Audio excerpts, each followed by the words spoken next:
ನಮಸ್ಕಾರ, ಎಲ್ರಿಗೂ ಸ್ವಾಗತ. ಇನ್ನೊಂದು ಸಾಧ್ಯವಾದ ಕಥೆಯೊಂದಿಗೆ ಎಲ್ಲರೂ ಚೆನ್ನಾಗಿದ್ದೀರಾ ಅಂತ ಅಂದ್ಕೊಂಡಿದ್ದೀನಿ. ಸೊ ಈ ಒಂದು ಕಥೆನ ಪೂರ್ತಿಯಾಗಿ ಕೇಳಿಸ್ಕೊಳ್ಳಿ. ಆಮೇಲೆ ಯಾರು ನಮ್ಮ ಚಾನಲ್ನ ಸಬ್ಸ್ಕ್ರೈಬ್ ಆಗಿಲ್ವಲ್ಲ, ಸೊ ಅವರು ಈ ಕೂಡಲೇ ಸಬ್ಸ್ಕ್ರೈಬ್ ಕೂಡ ಮಾಡ್ಕೊಬೋದು. ಹಾಗೆ ಈ ಒಂದು ವಿಡಿಯೋಗೆ ಲೈಕ್ ಮಾಡ್ಕೊಳ್ಳಿ, ಹಾಗೆ ಕಾಮೆಂಟ್ಸ್ ಕೂಡ ಮಾಡಿ. ಸೊ ಈ ಒಂದು ವಿಡಿಯೋ ಅಥವಾ ಈ ಒಂದು ಕತೆ ನಡೆದಿರೋಂಥದ್ದು ಬಂದ್ಬಿಟ್ಟು ಇದೇ ಒಂದು ಹಾಸನದ ಜಿಲ್ಲೆಯಲ್ಲಿರುವಂತಹ ಒಂದು ಚಿಕ್ಕ ಊರು. ಆ ಊರ ಹೆಸರೇನೆ ಮಾವಳ್ಳಿ ಅಂತ ಹೇಳಿ ಆ ಒಂದು ಊರಿನ ಹೆಸರು. ಸೊ ಇದೇ ಒಂದು ಊರಿನಲ್ಲಿ ಆಗಿರುವಂತಹ ಒಂದು ಸತ್ಯ ಘಟನೆ ನಾನು ನಿಮಗೆ ತಿಳಿಸ್ಕೊಡ್ತೀನಿ. ಈ ಒಂದು ಘಟನೆ ನಮಗೆ ತಿಳಿಸ್ಕೊಟ್ಟಿರೋ ಹೆಸರು ಬಂದ್ಬಿಟ್ಟು ಸುರೇಶ್ ಅಂತ ಹೇಳಿ, ಮೂಲತಃ ಹಾಸನದವರೇನೆ. ಇವರ ಸಂಬಂಧಿಕರೊಟ್ಟಿಗೆ ಆದಂತಹ ಒಂದು ಸತ್ಯ ಘಟನೆನ ಅವರು ನಮಗೆ ತಿಳಿಸ್ಕೊಟ್ಟಿದ್ದಾರೆ. ಆ ಸಮಯದಲ್ಲಿ ಅವರ ಸಂಬಂಧಿಕರು ಯಾವ ಥರ ಗಾಬರಿ ಆಗಿದ್ರು, ಅದೇ ಥರ ಯಾವ ಥರ ಇವ್ರಿಗೂ ಕೂಡ ಗಾಬರಿ ಆಯಿತು ಆ ಒಂದು ಘಟನೆನ ಕೇಳಿ ಅಂತ ಹೇಳಿ ಇವರು ನಮಗೆ ಯಾವ ಥರ ತಿಳಿಸ್ಕೊಟ್ಟಿದ್ದಾರೋ ನಾನು ಕೂಡ ನಿಮಗೆ ಅದೇ ರೀತಿ ತಿಳಿಸ್ತಾ ಹೋಗ್ತೀನಿ. ಇವರ ಪ್ರಕಾರ ಈ ಒಂದು ಘಟನೆ ನಡೆದಿರೋಂಥದ್ದು ಬಂದ್ಬಿಟ್ಟು, ಸೊ ಆ ಒಂದು ಮಾವಳ್ಳಿ ಅಂತ ಏನಿದೆಯಲ್ಲ, ಸೊ ಅಲ್ಲಿ ಇವರು ವಾಸವಾಗಿರುವಂಥದ್ದು. ಹಾಗೆ ಇವರ ಸಂಬಂಧಿಕರು ಕೂಡ ಅದೇ ಊರಿನ ಮತ್ತೊಂದು ಬೀದಿಯಲ್ಲಿ ವಾಸವಾಗಿರುವಂಥದ್ದು. ಅಲ್ಲಿ ಊರು ಅಂದಮೇಲೆ ಒಂದು 4-5 ಬೀದಿಗಳಿರ್ತವೆ. ಅದರಲ್ಲಿ ಇವರು ಬೇರೆ ಬೀದಿಯಲ್ಲಿದ್ದರೆ ಅವರೇ ಬೇರೆ ಬೀದಿಯಲ್ಲಿ ಇರುವಂಥದ್ದು. ಸೊ ಅವರು ಅಂದರೆ ಇವರ ಸಂಬಂಧಿಕರು ಏನಿದಾರಲ್ಲ, ಅವರು ಸ್ವಲ್ಪ ಕುಡಿಯೋದು ಅಥವಾ ಮನೆಗೆ ಲೇಟಾಗಿ ಬರೋದು, ಅಲ್ಲಿ ಇಲ್ಲಿ ಆಚೆ ಕಡೆ ತಿನ್ನೋದು, ಇದೆಲ್ಲನೂ ಸರ್ವೇ ಸಾಮಾನ್ಯ. ಅವರು ಈ ದೆವ್ವ, ಪೀಡೆ, ಪಿಶಾಚಿ ಇವೆಲ್ಲನೂ ಕೂಡ ನಂಬೋದಕ್ಕೆ ಹೋಗೋದಿಲ್ಲ ಅಂತಹ ಒಂದು ಜನ ಅಂತಲೇ ಹೇಳ್ಬೋದು. ಸೊ ಆ ಸಂಬಂಧಿಕರ ಮನೆಯಲ್ಲಿದ್ದಂಥವರು ಹೆಸರು ಬಂದ್ಬಿಟ್ಟು, ಒಬ್ಬರ ಹೆಸರು ಬಂದ್ಬಿಟ್ಟು ಕುಮಾರ ಅಂತ ಹೇಳಿ, ಹಾಗೆ ಅವರ ಪತ್ನಿಯ ಹೆಸರು ಬಂದ್ಬಿಟ್ಟು ರಮ್ಯಾ ಅಂತ ಹೇಳಿ. ಸೊ ಇವರಿಬ್ಬರು ಇರುವಂಥದ್ದು. ಹಾಗೆ ಅವ್ರಿಗೆ ಮಕ್ಕಳು ಕೂಡ ಇನ್ನೂ ಆಗಿರಲಿಲ್ಲ. ರಮ್ಯಾ ಅನ್ನೋರು ಮೂಲತಃ ಬೇರೆ ಊರಿಂದ ಇವ್ರಿಗೆ ಮದುವೆ ಮಾಡಿ ಕಳಿಸ್ಕೊಟ್ಟಿರುವಂಥದ್ದು. ಸೊ ಮದುವೆಯಾಗಿ 4-5 ವರ್ಷಗಳೇ ಕಳೆದಿದೆ. ಆದರೂ ಕೂಡ ರಮ್ಯಾ ಅವರೇ ಕೂಡ ಹೋಗಿ ದುಡ್ಕೊಂಬಂದು ಮನೆನ ನಡೆಸಬೇಕು. ಕುಮಾರ ಅನ್ನೋರು ತುಂಬಾ ಕೆಲಸ ಏನಕ್ಕೂ ಕೂಡ ಹೋಗೋದಿಲ್ಲ. ಬರೀ ಕುಡಿ, ಅಲ್ಲಿ ಇಲ್ಲಿ ಸುತ್ತು, ಇಸ್ಪೀಟಾಡು, ಬಾ ಮನೆಗೆ, ತೊಂದರೆ ಮಾಡು ಅಷ್ಟೇ ಇರುವಂಥದ್ದು. ಇದೇ ಕಾರಣಕ್ಕಾಗಿಯೇ ಇವ್ರ ಮನೇಲಿ ಜಗಳಗಳು ಸರ್ವೇ ಸಾಮಾನ್ಯ ಆಗಿತ್ತು.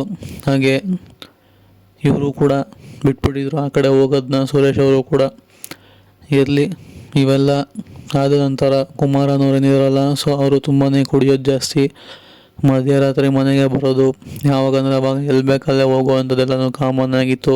ಅದೇ ಥರನೇ ಆವತ್ತು ಒಂದಿನ ಇದ್ದಕ್ಕಿದ್ದಂಗೆ ಆ ಒಂದು ಮಾವಳ್ಳಿಯಿಂದ ಬೇರೆ ಊರಿಗೆ ಕುಮಾರ ಅನ್ನೋರು ಹೋಗಿರ್ತಾರೆ. ಕುಡಿದ ಮತ್ತಿನಲ್ಲಿ ಆ ಒಂದು ಊರ ಬಗ್ಗೆ ಏನೂ ಕೂಡ ಇವ್ರಿಗೆ ತಿಳ್ಕೊಂಡಿರೋದಿಲ್ಲ.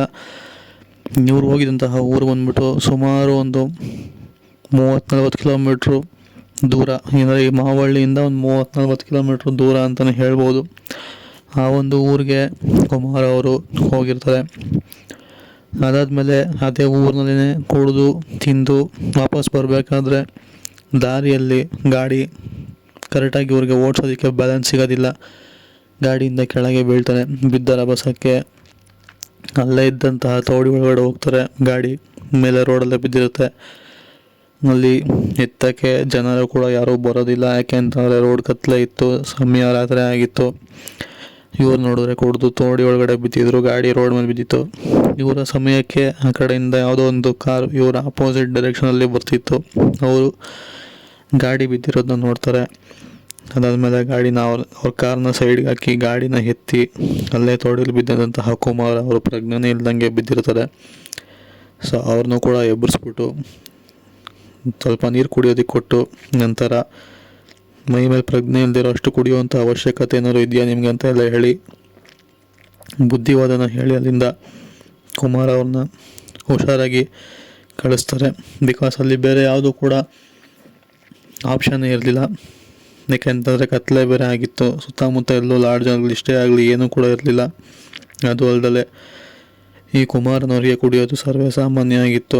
ಆದ ಕಾರಣ ಎಬ್ಬಿಸ್ಬಿಟ್ಟು ಗಾಡಿನ ಹುಷಾರಾಗಿ ಓಡಿಸ್ಕೊಂಡು ಹೋಗಿ ಅಂತ ಹೇಳಿ ಸುಮ್ಮನೆ ಕಾರ್ನವ್ರು ಹೋಗ್ಬಿಡ್ತಾರೆ.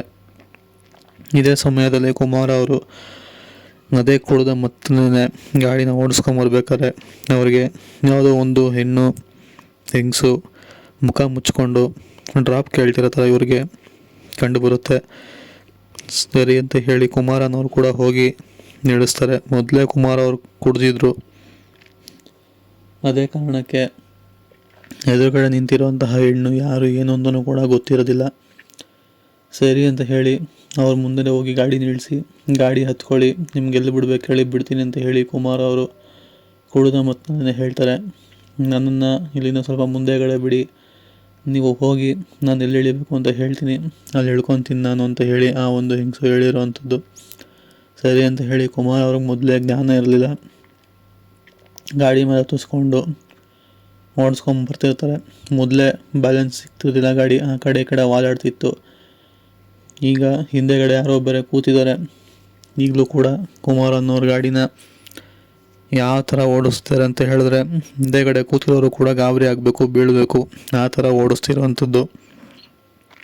ಆದರೆ ಒಂದ್ಸಲಿ ಆ ಒಂದು ಹೆಂಗಸು ಕೂತ್ಕೊಂಡಾದ್ಮೇಲೆ ಗಾಡಿ ತಾನೇ ಬ್ಯಾಲೆನ್ಸ್ ಆಗುತ್ತೆ. ಕುಮಾರ್ ಅವ್ರು ಅಂದ್ಕೊಂಡಿರೋ ಥರ ಗಾಡಿ ಹೋಗ್ತಿರೋಲ್ಲ, ಗಾಡಿ ಓಡ್ತಿರೋ ಥರ ಕುಮಾರ್ ಅವರು ಅದನ್ನ ಹಿಡ್ಕೊಂಡಿರ್ತಾರೆ. ಅಂದರೆ ಟೋಟಲಿ ಕುಮಾರ್ ಅನ್ನೋರ ಕೈಲಿ ಆ ಗಾಡಿದು ಕಂಟ್ರೋಲೇ ಇರಲ್ಲ, ಆ ಗಾಡಿ ತಾನೇ ಕಂಟ್ರೋಲಾಗಿ ಹೋಗ್ತಿರುತ್ತೆ. ಈಗ ಇನ್ನೇನು ಕುಮಾರ ಅವರು ಊರು ಹತ್ರ ಬರಬೇಕು ಅನ್ನುವಾಗ ಈ ಒಂದು ಹಿಂದೆ ಕೂತಿದಂತಹ ಹೆಂಗಸು ಮುಖ ಮುಚ್ಕೊಂಡು ಕೂತಿದ್ರಲ್ಲ, ಅವರು ಗಾಡಿ ನಿಲ್ಸೋದಕ್ಕಿಂತ ಮುಂಚೆನೇ ಹೆಗರ್ತಾರೆ ಗಾಡಿಯಿಂದ. ಇದನ್ನು ನೋಡಿದಂತಹ ಕುಮಾರ್ ಅವರು ಇದೇನು ಈ ಥರ ಎಗುರ್ತಿದಾರಲ್ಲ ಗಾಡಿಯಿಂದ, ಇನ್ನೂ ನಿಲ್ಸೇ ಇಲ್ಲ, ಅದು ಅಲ್ಲದೆ ಗಾಡಿ ನನ್ನ ಕಂಟ್ರೋಲಿಗೆ ಬರೋ ಸಿಗ್ತಿಲ್ಲ, ಹೆಂಗೆ ಸಾಧ್ಯ ಇವೆಲ್ಲ ಅಂತ ಹೇಳಿ ಎಗರಿದ ತಕ್ಷಣವೇ ಗಾಡಿನ ಬ್ರೇಕ್ ಹಿಡಿದು ನಿಲ್ಲಿಸ್ತಾರೆ. ನಿಲ್ಲಿಸಿ ಹಿಂದೆ ತಿರುಗಿ ನೋಡಿದಾಗ ಆ ಒಂದು ಮುಖ ಮುಚ್ಕೊಂಡಿರುವಂಥ ಹೆಣ್ಣು ತನ್ನ ಮುಖನ ತೆಗಿತಾರೆ.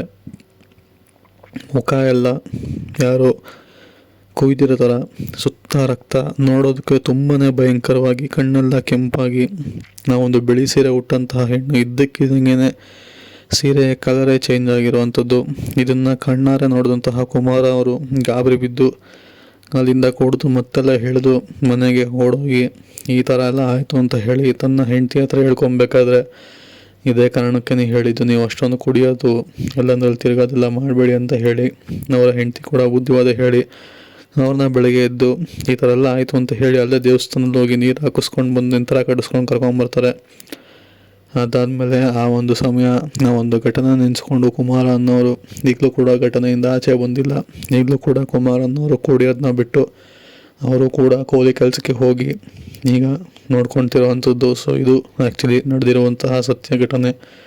ಈ ಒಂದು ಕತೆ ಇಷ್ಟ ಆಗಿದೆ ಅಂತ ಅಂದ್ಕೊಂಡಿದ್ದೀನಿ. ಇಷ್ಟ ಆಗಿದ್ರೆ ಲೈಕ್ ಮಾಡ್ಕೊಳ್ಳಿ, ನಮ್ಮ ಚಾನಲ್ಗೆ ಸಬ್ಸ್ಕ್ರೈಬ್ ಆಗಿಲ್ಲ ಅಂತಂದರೆ ಈ ಕೂಡ ಸಬ್ಸ್ಕ್ರೈಬ್ ಕೂಡ ಮಾಡ್ಕೊಳ್ಳಿ. ಸಿಗೋಣ ಮತ್ತೊಂದು ಹೊಸದೇ ಒಂದು ಕಥೆಯೊಂದಿಗೆ. ಅಲ್ಲಿವರೆಗೂ take care, good bye friends.